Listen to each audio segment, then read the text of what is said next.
Hello and welcome to another episode on Captain's Drydock, and in the Drydock today we'll be reviewing the most accurate Star Trek The Next Generation movie franchise undershirt. Let's make it real.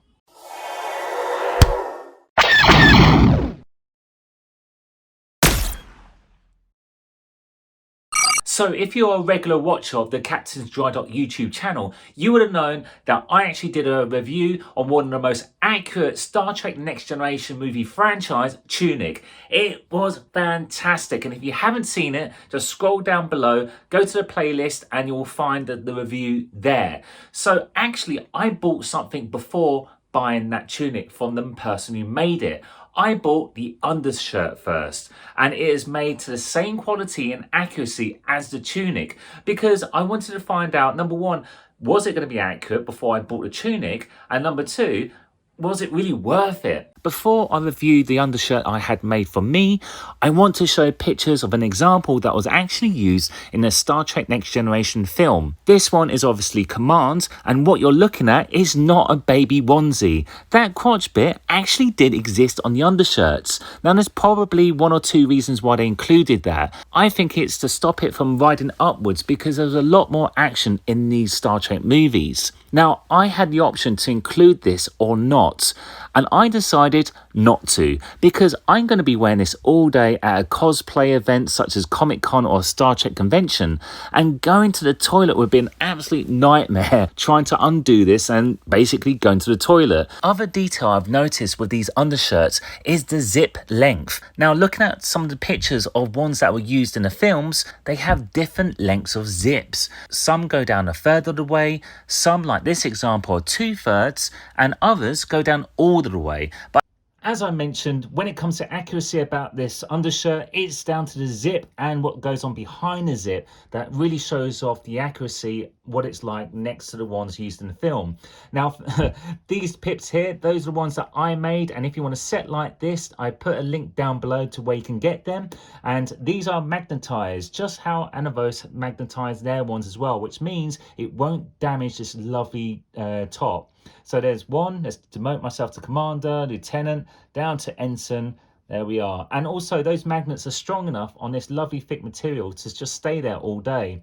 And behind is the back plate. There we go. Captain. Yeah, I even put the actual rank on the back. I know on the actual ones they used in the movies, they don't have that. But you know what? I love the hidden details. So there's those magnets there. Pop them there and move that away. So those are my pips, and as you can see, this is canon as well, making sure that it's curved because it feels comfortable around your neck, because obviously your neck is curved. So there we go. A lot of people don't tend to do that when they actually make their own back plates, but it's a lovely touch, and that's a lovely resin back plate as well. Now, getting to the zip, let's just zoom in here. So the zip is all important. This zip, first off, you don't get straight to the zip. You've got these little hooks here which hide the zip completely. There we go. So you've got two sets of hooks. There's the eye, and there's the hooks themselves. It's actually quite fiddly to actually put on, but once you've done it a couple of times, it's pretty easy. And there is a zip itself. Now this zip right here, this is exact to the ones that they used in the movie. Now, there are many people who make this undershirt. Everything is perfect about their undershirts, except for the zip. It shouldn't look like a traditional zip where you've got a little hole at the end, like the jeans. It should be this. Now, let me just unzip it here. There we go. It's a lovely zip. And I open it up.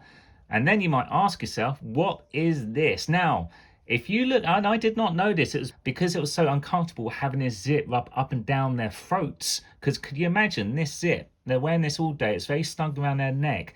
They had this little patch here just behind the zip with two little snaps there. So it snaps on the other side. And in fact, if you look at the pictures here, you can see it barely, that it just rides up, and you can see that they have it. Now, again, this was optional. I did not have to have this, but I thought to myself, again, wearing this all day, if it's good enough for the actors, I'll do it as well. So, yeah, this is another little touch you don't see. Well, I've not seen on any other undershirts by any other manufacturers. In fact, if you're making one yourself, this is a good idea. If Paramount did it, then why not you do it? Now, just zipping it up. So to actually do it up, I have to, first off, it's about a 3-stage process. I have to snap on, shall we say, the throat protector. Then I zip it up like so.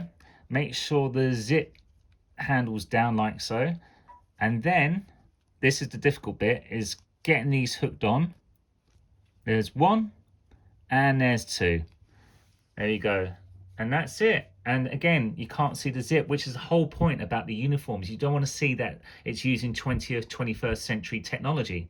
And so that is a difference. That's a major difference between this manufacturer of the undershirt compared to the others, the zip and what goes on behind.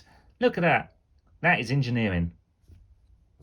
So of course, you love cool things made to a high quality. That's why you're watching this. And so what I've done, this isn't a different undershirt. This has been pulled inside out, so you can see the engineering that's gone into making this, especially for those who are trying to make one themselves and want to see the type of stitching and the level of detail that goes into something which mimics 100% accurately, almost 100% other than that crotch bit, what it should look like on the inside. And I'm not a sewer myself. I've got a sewing machine. I do my best to repair my own things or try and make my own things, but to me, this art form is fantastic. I absolutely love people who are able to make their own cosplay items. So I hope that was informative. And again, if there's any questions about this particular item or the tunic that I actually reviewed, leave a comment down below and I'll reply. So thank you for watching, and if this video has you salivating over this undershirt and you want one yourself and want to know about prices, because I'm not going to put down up prices because obviously things change throughout the years and it depends when you watch this video. I've included the link below to her website and also contact details. Please email her. She's an absolute delight and she will make things to your specification. And also she can, and she did with me, supply me photographs of her actually making such things as my tunic. And again, please look at the tunic video as well. Again, there's a link down below as well. And I go into great detail about her company and the length she goes to be able to make it this accurate. By the way, when I talk about accuracy, this originally was commissioned by a guy who I named Q in that video. Not everyone wants to be a YouTube star, which is absolutely fine. So this guy has so many credentials to say why this is canon, because he owns, I think, 3 or 4 of the actual costumes from those movies. Yes, so he has those costumes. He's managed to get the right colours and materials and supplied them to Caroline, and even worked out where to get those materials as well.